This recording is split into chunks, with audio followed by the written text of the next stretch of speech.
Hello, I'm Victor. I'm a question student majoring in accounting, and I'm excited to present on my project on how have Filipino Americans claimed their identity through literature. And then before I begin, I'd like to throw out the question of what is a Filipino American? One would think it would be a fairly easy question to answer, such as saying like, oh, a Chinese American is someone who is like born and raised in America, but has Chinese ethnicity, while a Chinese nationalist is someone who is born and raised in China. But this logic doesn't apply to Filipino Americans because of its past as a US colony, and then it's hard to distinguish between a Filipino American and a Filipino nationalist because they share such deep-rooted values based on America and its institutions. And then current academic papers have tried to distinguish the two groups primarily through literature. As the quote says, writing acts as a mediation between the negated past of colonial dependency and a future America where people of color exercise the right of self-determination and socialist justice prevails. But this doesn't really answer the question that I proposed of what is a Filipino American. It just says there's a difference between the two. So my paper explores through literature what constitutes a Filipino American identity. And then my methodology, I read and examined 3 books, starting with America's in the Heart by Carlos Bulosan, and it's described as the genesis of the Filipino American literary genre because it was made around the time that the Philippines gained its independence from the United States, and you can separate a Filipino nationalist from a Filipino American. Then I go all the way to the present with The Son of Good Fortune with Leslie Tenario, which obviously describes the modern Filipino American identity. And then I use Jessica Hadjadorn's Dog Eaters, which was made in 1990, to serve as a bridge from the genre's beginning to its present. And then before I say what is a Filipino American identity, I have to preface this that all these authors recognize that there's this stereotype amongst Filipino Americans from the dominant white culture where they describe the group as exploitable and secondary, and it's usually seen in a sexual lens where all the main protagonists, such as Ayos in America's in the Heart, is paid to do a pornographic shoot by an American tourist. Joey Sands is a bastard child of an American and a Filipino prostitute, and he also works as a male sex worker in a white members-only strip club for dog eaters. And then Maxima, the mother of the protagonist, Excel, in The Son of Good Fortune, is a sex caller, or someone who video chats men and tries to con them based off of her sexuality. And then, since this identity is pretty unsatisfactory for me and other people in my group, these authors have instead proposed an identity founded on the pursuit of the American dream, activism for workers' rights, and finding one's family. And then family is constituted as a binary choice either between adopted or biological.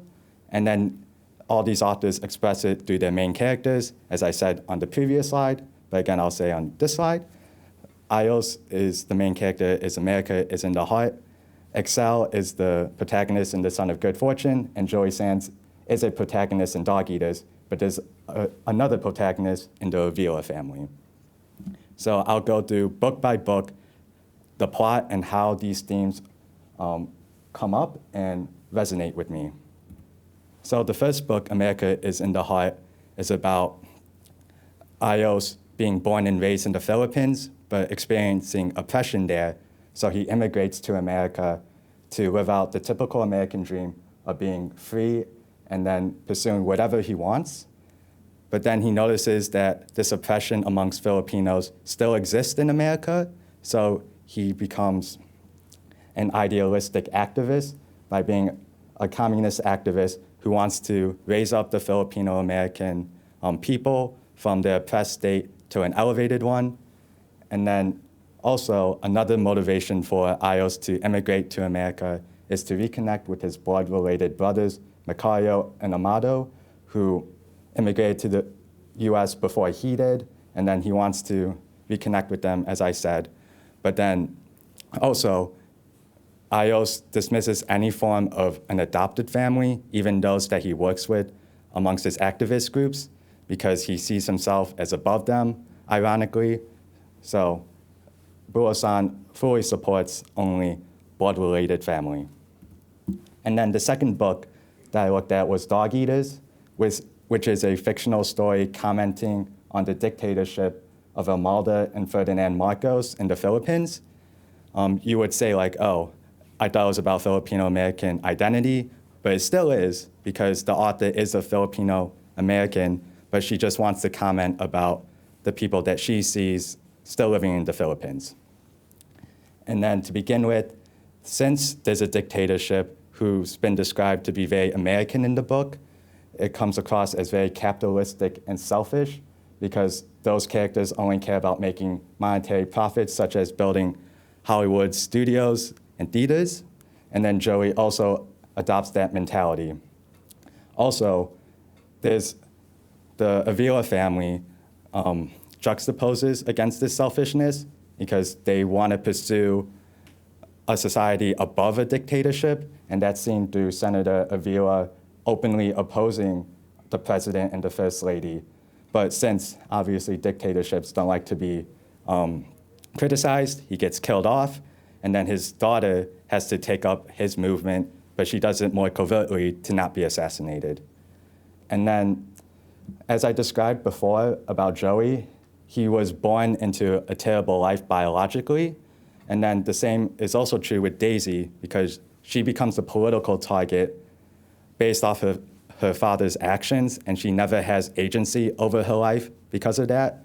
So Hagedorn proposes that biological families, you have no freedom, no choice, and instead you should adopt an adopted family model because Joey and Daisy, they relate to their similar biological struggles at the end of the novel when Joey joins Daisy's political movement.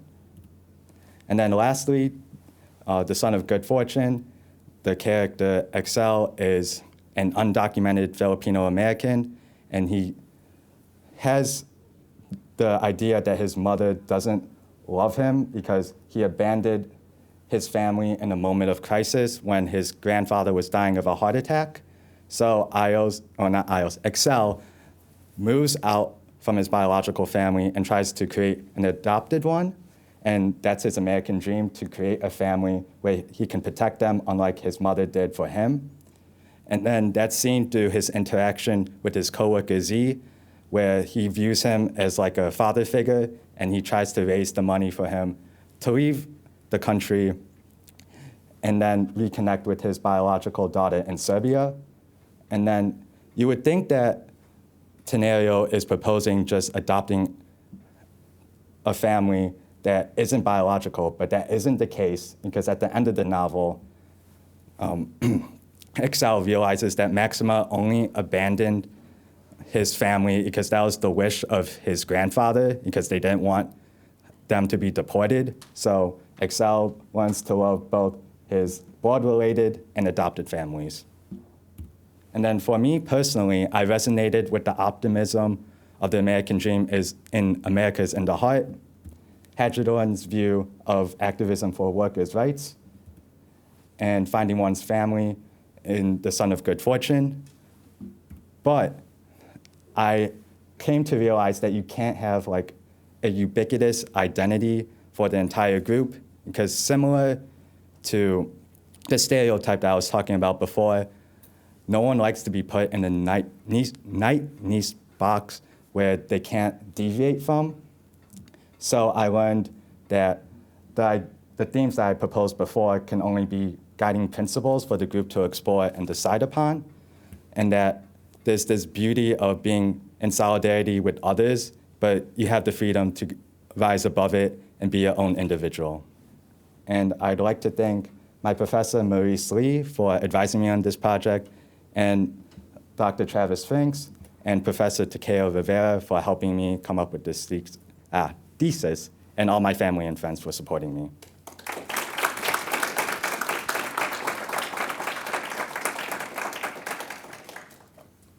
Questions?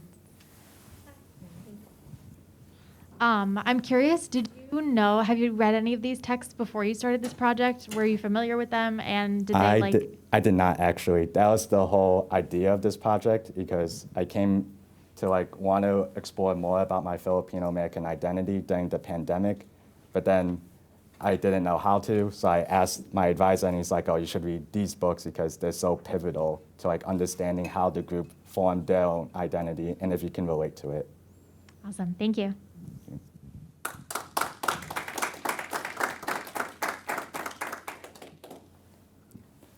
Thank you, everyone.